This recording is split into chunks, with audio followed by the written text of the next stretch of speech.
Great. So welcome back from the break. And it's a great pleasure to invite you for another exciting talk, this time by Marcel Gehrung, who will speak about early disease detection and the art of asking clinical questions. But before Marcel starts, I would again like to introduce his career so that you know how another example of a fantastic career. So Marcel obtained a Bachelor and Master of Science in Nanoscience and Biomedical Technologies from the University of Tübingen in Germany.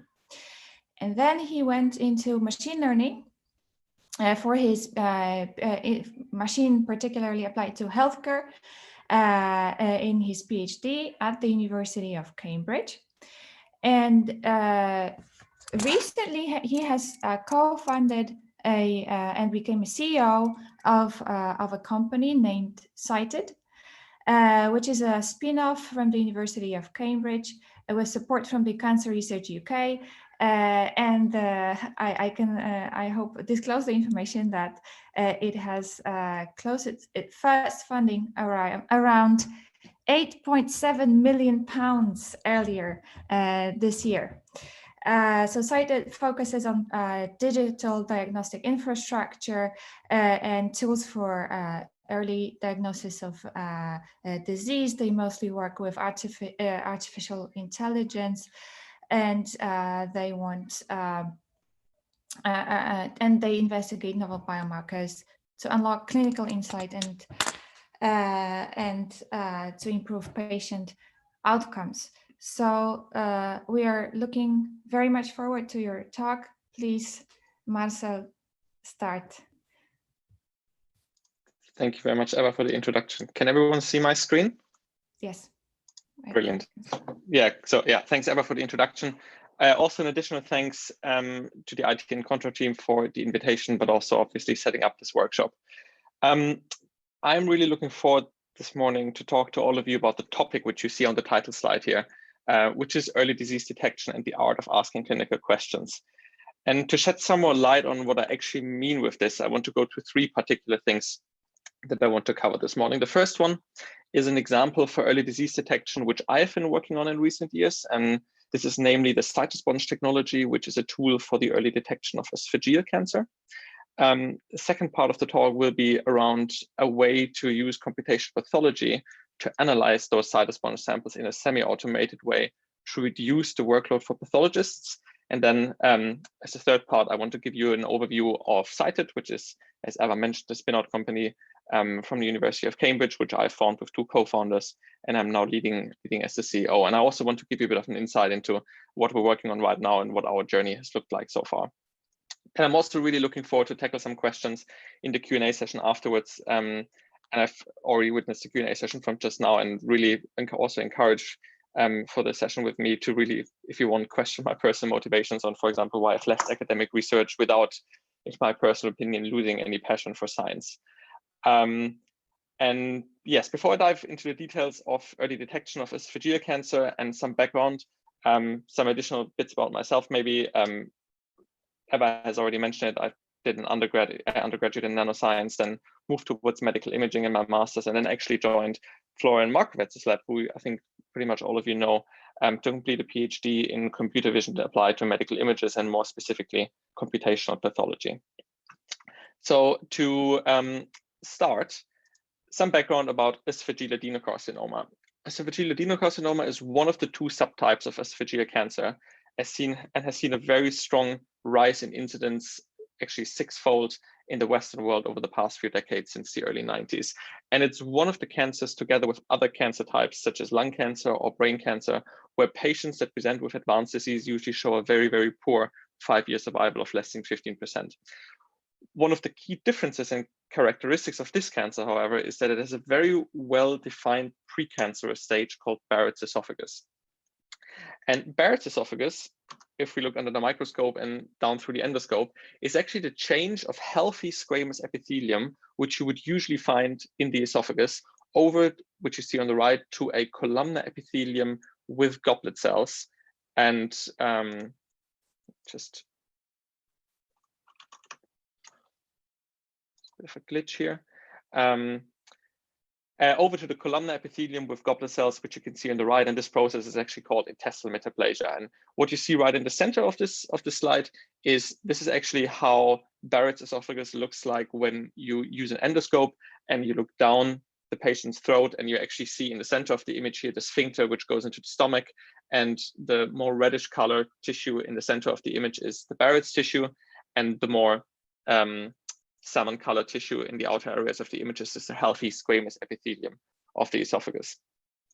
Maybe some words about Barrett's esophagus. Actually, Barrett's as a disease is most likely caused by acid reflux, where the epithelial lining of the esophagus is attacked by stomach acid, which is pushed through the lower sphincter through the sphincter into the lower esophagus. And actually, some of you might also refer to this feeling as heartburn.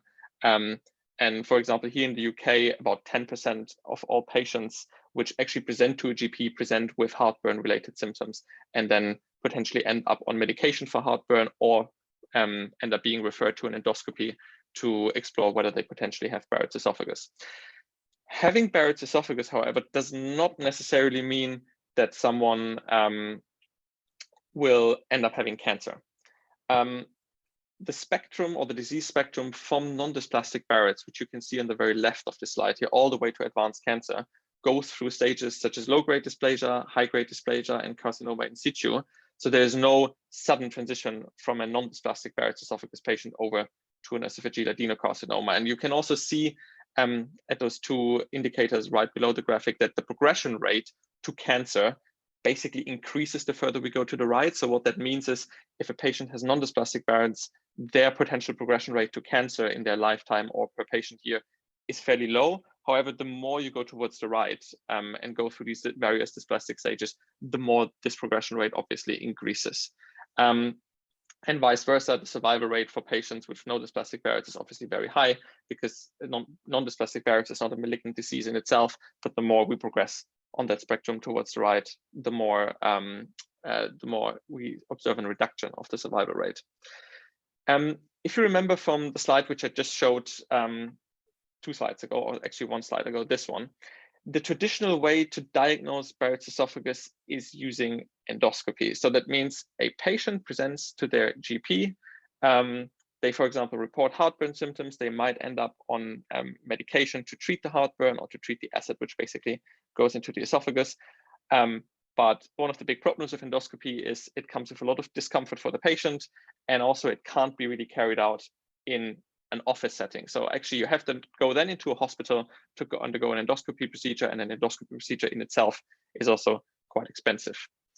One of the technologies which I want to focus on today is the cytosponge. And the cytosponge, which you can see here, is a pill on a string, which is swallowed by the patient with a few sips of water, travels into the stomach. After a few minutes, a capsule dissolves.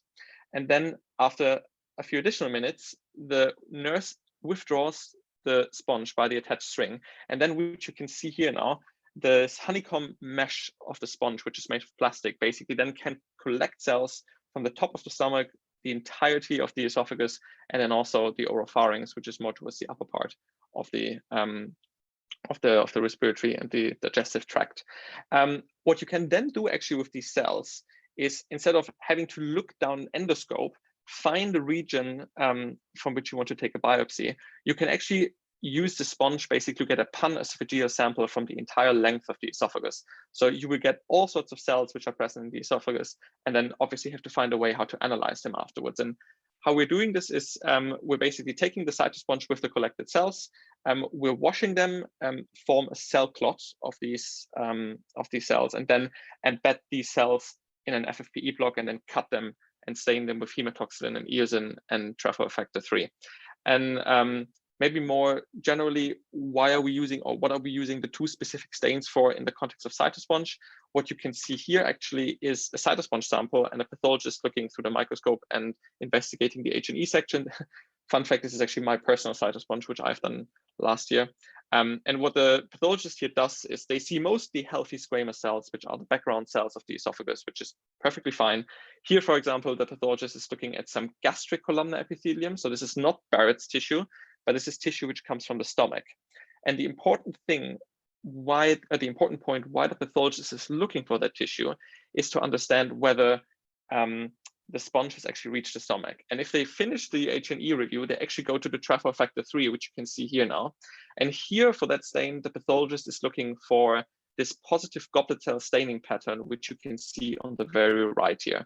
So, and those goblet cells, which you might remember from one of the earlier slides, are the most important feature for intestinal metaplasia and very indicative for a patient potentially having Barrett's esophagus. And that's what the pathologist basically does here. They again look at columnar epithelium, but they basically check, do we find any of these positively stained goblet cells somewhere in the TFF3 image? And we've done a couple of studies, actually a number of studies around cytosponge in the past years. I think I've prepared this slide. We should give a summary of what the current clinical evidence base for the technology looks like.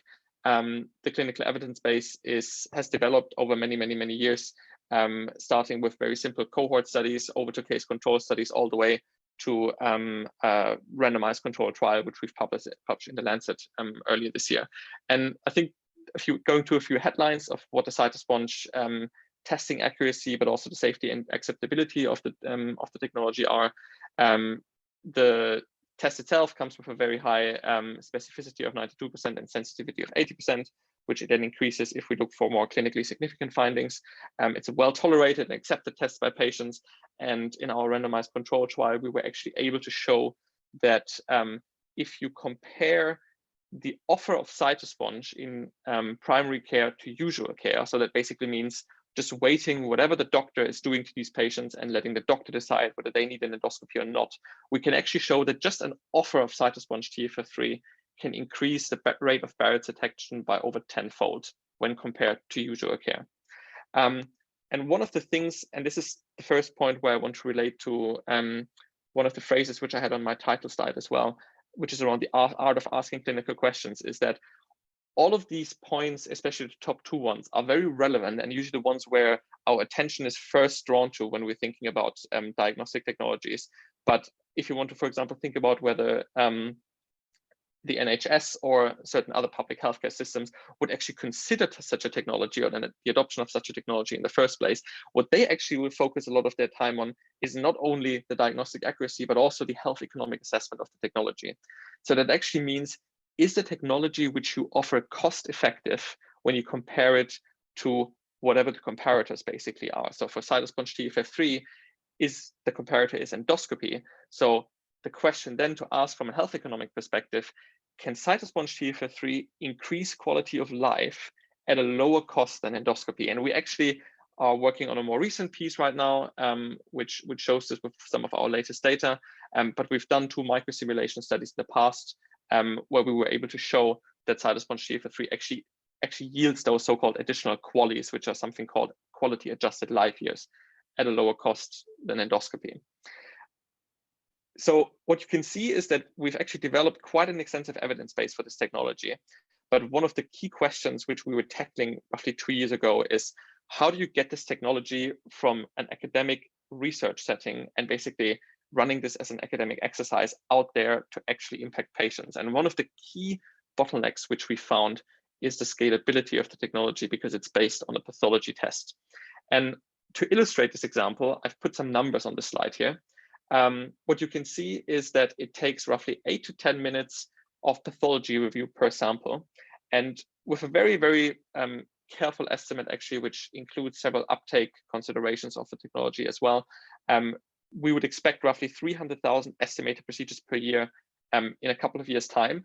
But if you actually set this into context, that actually means that you need 50,000 hours of pathology reporting required per year. And even though this number doesn't mean a lot, to translate this into slightly different numbers, that basically means that 380 pathologists have to at least look at 3 cases every weekday of the year, which is, together with the backlog, which we have, for example, already have in systems like the NHS, is something which is highly unrealistic to happen. And there are simply not enough pathologists to cover the demand for such technology if we would just rely on human pathologists. So one of the topics which I also focused a lot of my time on in my PhD is, how can we use computational pathology to increase the screening speed of samples of the cytosponge TFF3 test without actually impairing the diagnostic accuracy. And before I dive into some of the specifics of the technology, of the technique or method we have developed, one step back and actually talking about different automation approaches. And what I mentioned earlier, if you look in the top left corner of the slide here, I'm talking now about quality control and diagnosis. And the reason why I'm doing this is for cytosponge, if you remember the stains which I showed you earlier today, the stains are used for very individual or in particular tasks. So for example, the H&E stain is used to check for the presence of gastric cells, which give the pathologist an indication for whether the capsule has traveled all the way into the stomach. And the diagnostic process checks whether we find goblet cells, which, as you might remember now, are indicative for the presence of Barrett's esophagus in the patient. So, and to put this into the context of these automation approaches, what this means for cytosponges, you could potentially envisage that you have a deep learning classifier which looks for one type of cells in one stain and another type of cells in the other stain, then has some kind of fully automated classification, and then gives a patient report. But actually, this completely excludes pathologists. So we're not leveraging any of the knowledge of by pathologists, which actually would help us to look at more difficult cases which might present. A bit of an alternative is a semi-automated approach where you basically still apply the same primary models to the pathology slides. However, you have a secondary layer of confidence estimation on top of them, where you say, we take all difficult slides, move them to a pathologist for review by a human, and we take all of the easier slides or the less equivocal patient samples, and we do an automated classification on them. And we've called this process, in a very particular context of cytosponge, a triage-driven diagnosis, where we basically want to triage patients first into, is this a difficult case to review for pathologists, and is this an easy case to review for pathologists? And then based on the stratification, pushing them to either the automated classification or the human pathologist.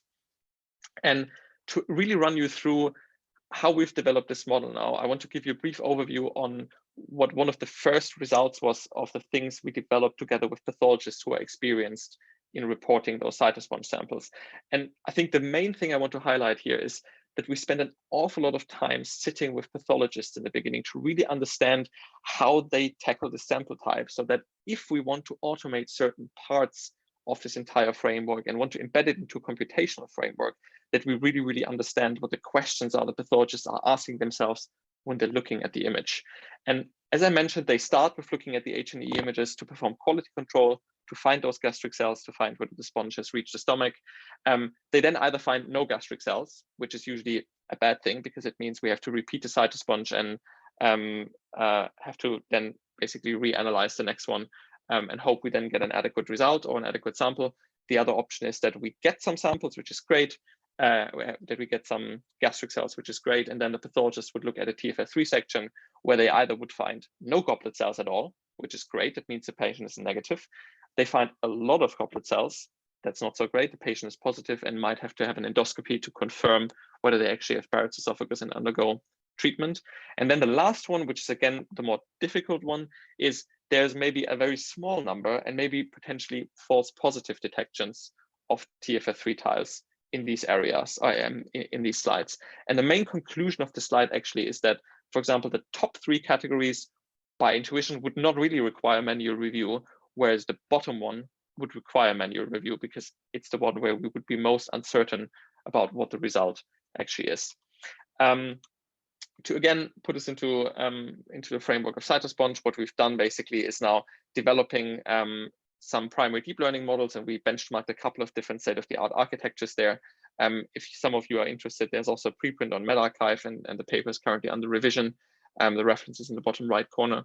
And we're basically training using tile-level pathologist ground truth and check for the presence of different cell types in those different slides. And then we aggregate the scores for these individual slides for H&E and TFF3 afterwards, and then have calibrated cutoffs in a separate calibration cohort to determine those different tiers of confidence for the individual tasks. And the individual tasks, as I said earlier, being quality control and diagnosis.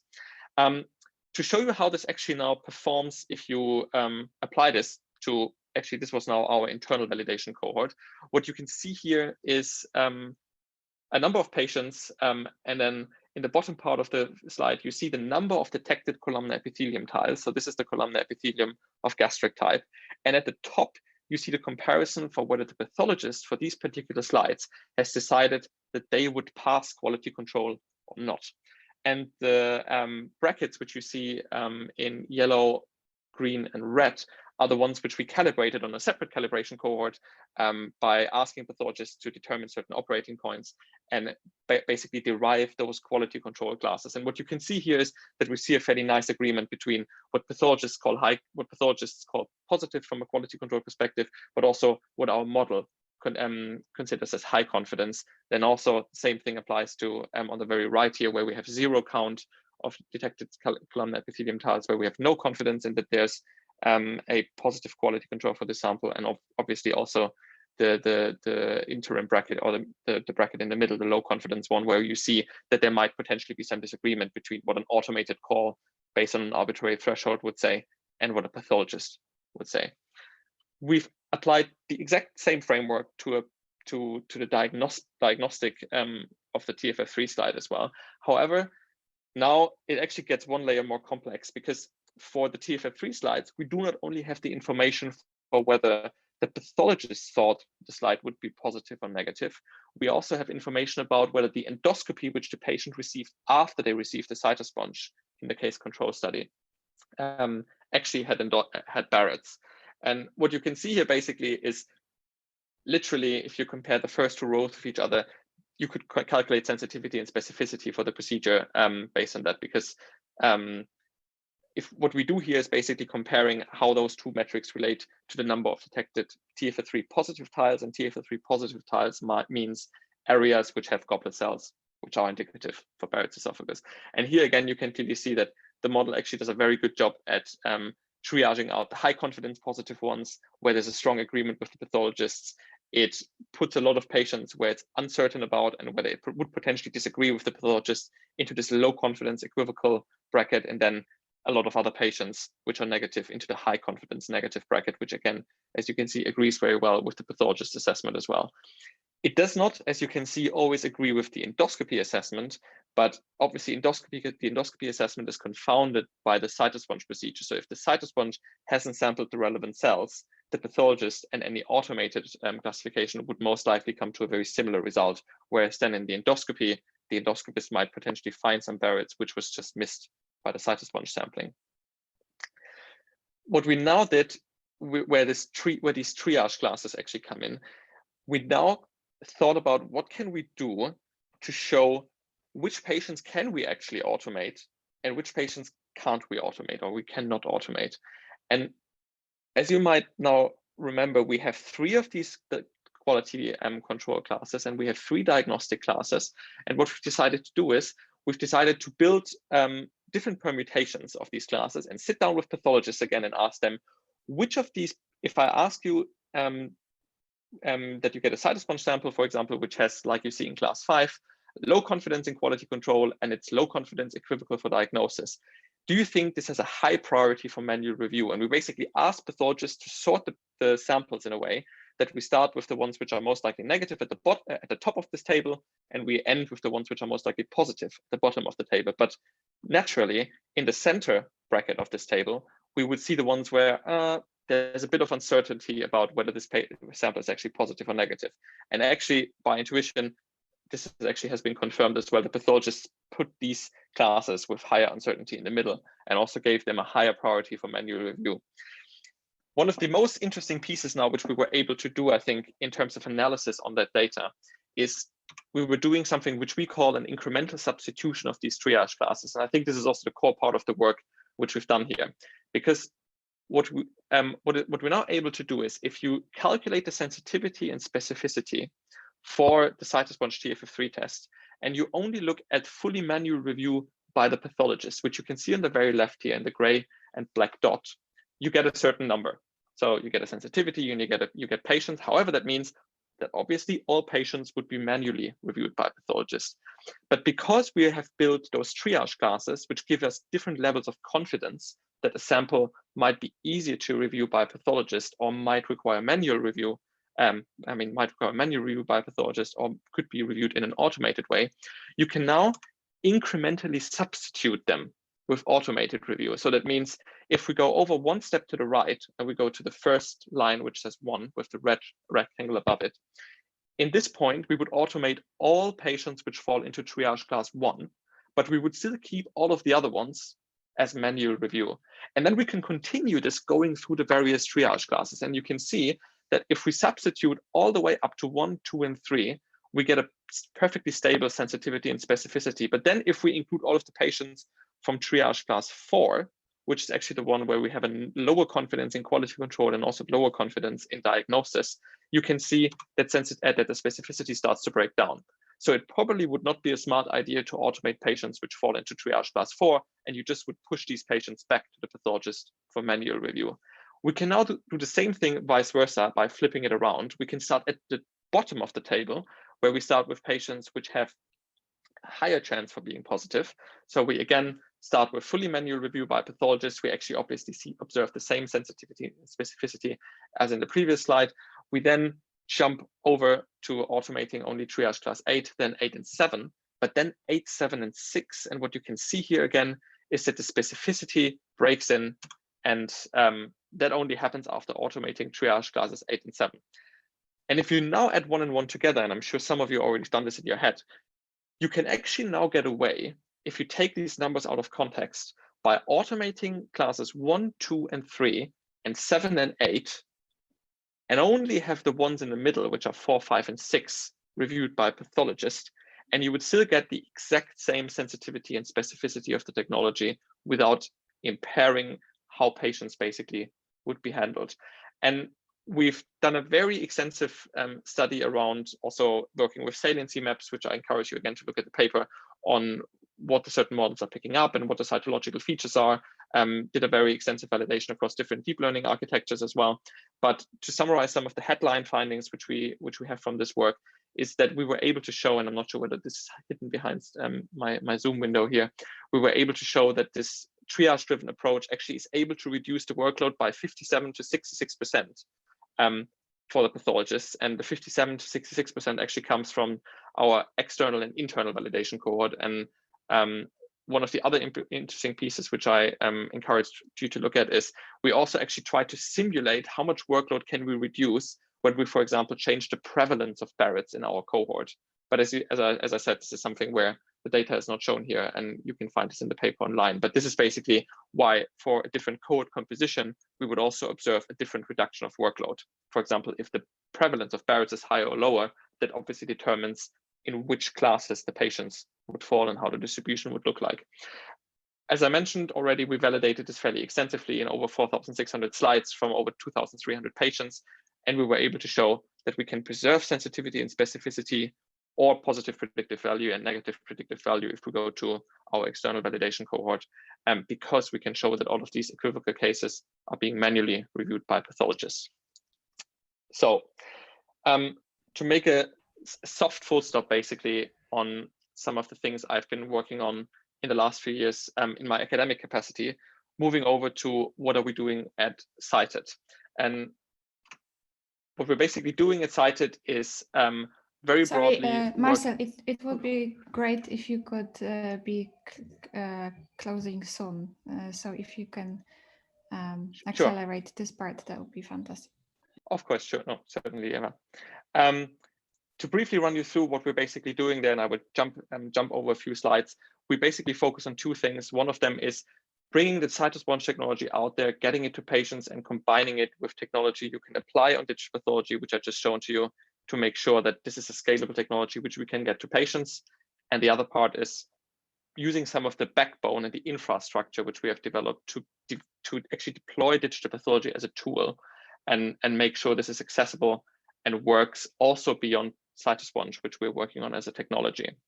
To jump a few slides forward in the interest of time, to summarize actually what we've done over the course of this year, and more than happy to pick up some of the details in the Q&A session. We've raised our first funding round early this year from a Boston-based venture capital fund, then launched together with Innovate UK, or funding by Innovate UK, a very large real-world implementation pilot of the CytoSponge test. then started our first clinics in August, and we're working in partnership with Medtronic, which is a large medical device manufacturer from the US, on getting this technology out there, all the way to the second half of the year, where we now have successfully secured actually a contract with NHS Scotland. We're in very extensive discussions with England and Wales as well. The technology is currently undergoing NICE renewal, which is a very important thing for healthcare technologies here in the UK. And more recently, we actually successfully acquired another company, which provides us with the opportunity to bring more of the technology development in-house, and to now come to a close as well. We're really putting a lot of effort into implementing this technology across the UK at the moment, and also expanding into other markets and developing new products and services in the broader digital pathology space.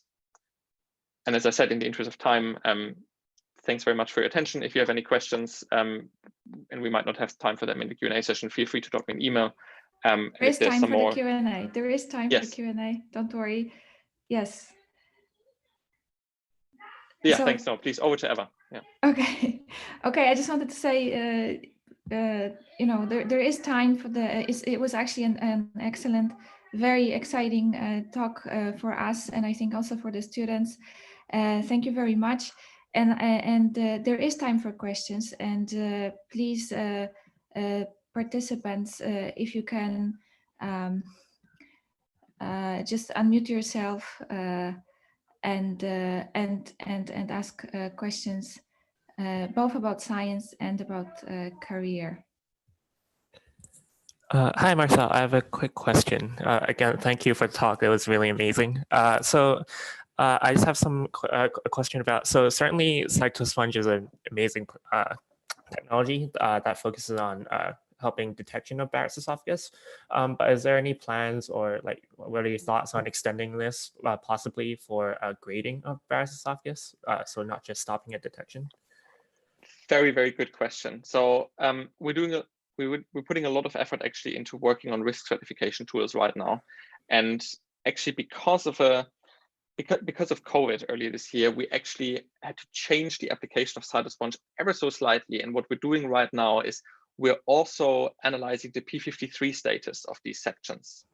And because somewhere on that spectrum from low grade to high grade dysplasia, you then observe a P53 mutation, either an overexpression or an absent staining pattern, this actually helps us to prioritize the patients which actually are at higher risk of being more advanced on that spectrum. But we're also doing, and there's some literature out there as well, which was published over the last few years, to look at shallow copy number shallow whole genome sequencing, for example, and shallow copy numbers for trying to further narrow down on, can you actually exactly stage where this patient is across that spectrum? But yeah, that's a very good question. Thank you. So I think, Nico, you might have some technical issue. Or maybe we can hear you now, Nico. Does it work now? Yes, it works now. Wait, okay. Yes. So thanks for the nice talk. I was wondering, on the legal side, is it what's the perspective there if your classification algorithm, for example, misses some cancerous case? Is this something you are then responsible for, or is this something which always a pathologist has to look again, whatever?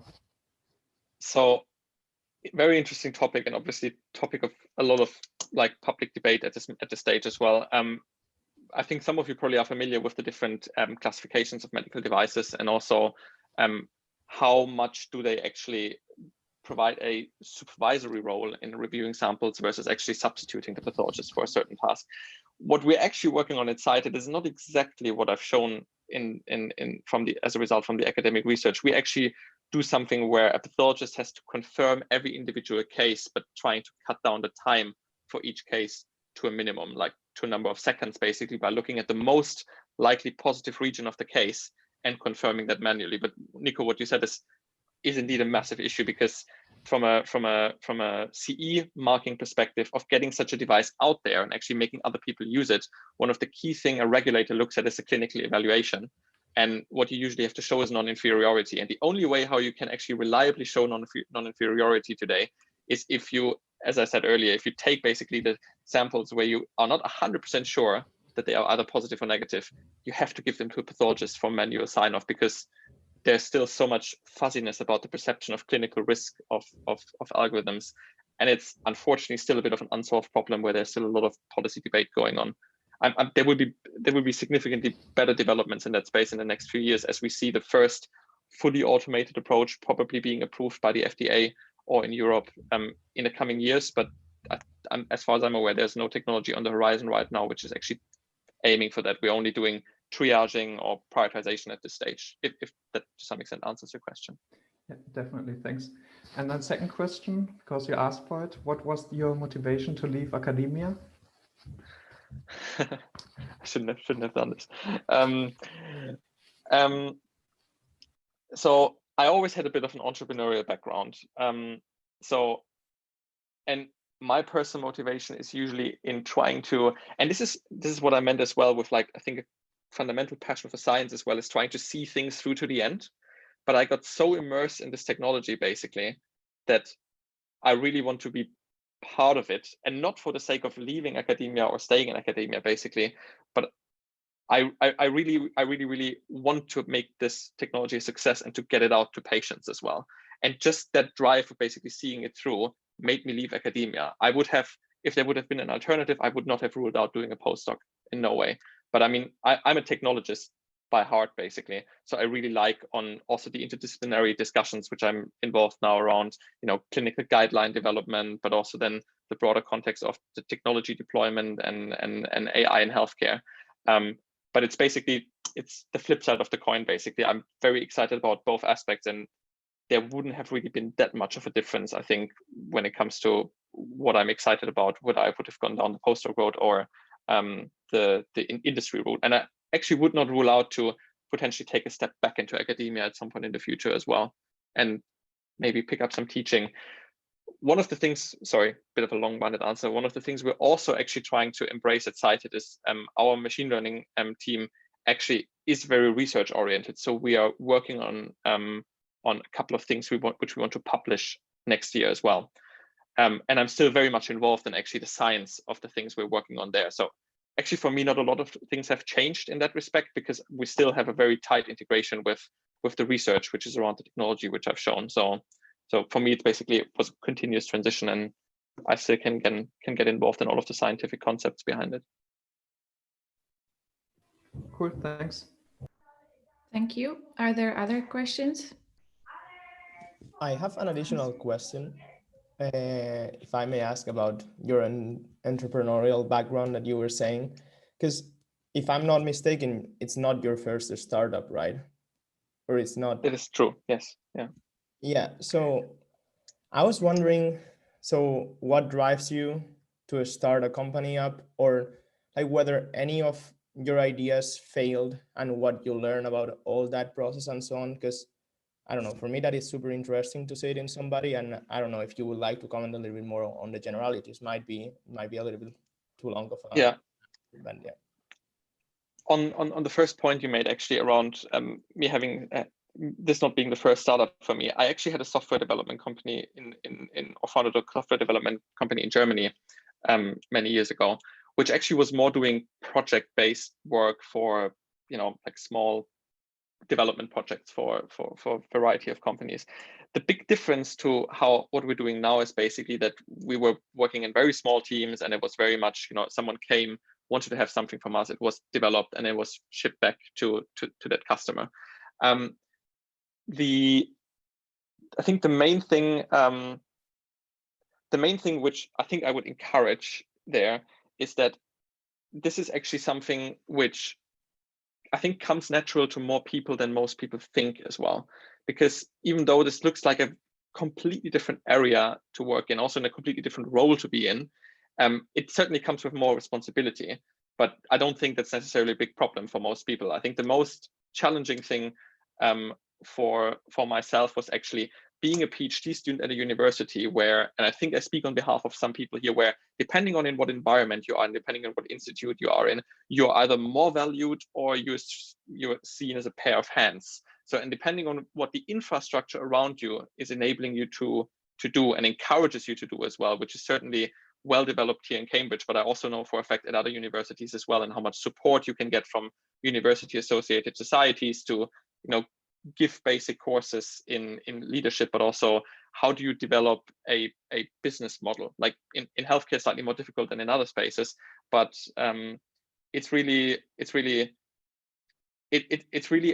a you have to start somewhere attitude, because it's not necessarily something where you just like wake up one morning and you say, oh, I want to start a company. You really flip this thought left and right for a number of years. And even though afterwards it then looks like, oh, suddenly there's this company and they're doing great things, it actually took many, many years to get there. So it's something where I think that if people are interested in it, just seeking exposure to it is the first step. And usually there's a lot of people around you which have exposure to that space and can help with the first few steps there. Jose, sorry, this is a bit of an evasive answer, but it's a very tricky question actually. I hope this addressed some of your points. So, but yeah.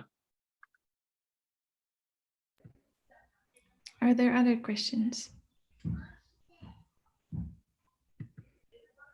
Can I ask a question? So I wanted to go back a little bit. So this interpretability issue, because I understand that if you have, if you're developing a model or artificial intelligence model for digital pathology that you actually apply to patients, there must be really high standards in terms of evaluating that model, right? And there's a lot of problems that you can get into when you do digital pathology. Like you can get, you can overtrain. You can get some biases. You can, and are there regulations that actually require you to have an interpretable model? And how can you actually get that? For it seems like it's really difficult for pathological images, where I mean, I know from the previous talk, and I know also from our own experiences,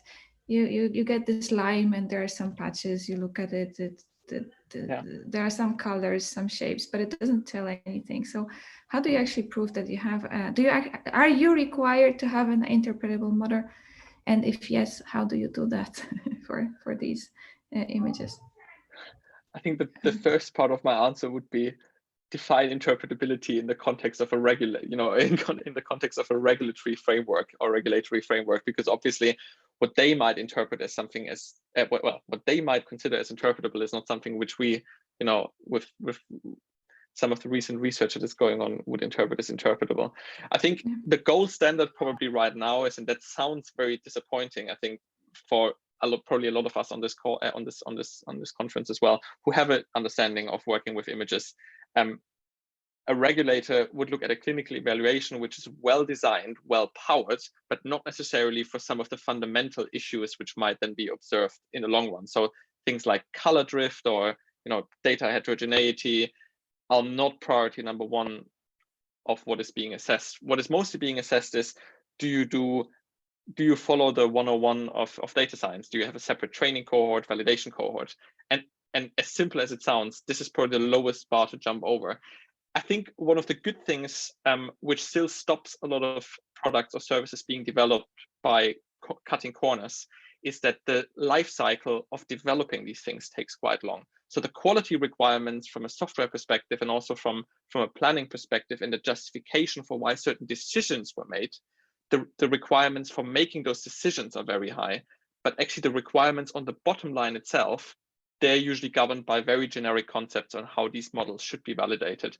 So you would rather than be assessed for, have you done data augmentation, yes or no? Why not? Or why did you do it?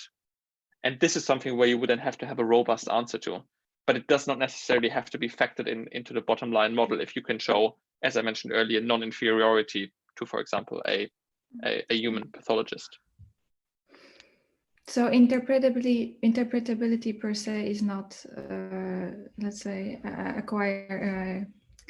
enforced by law.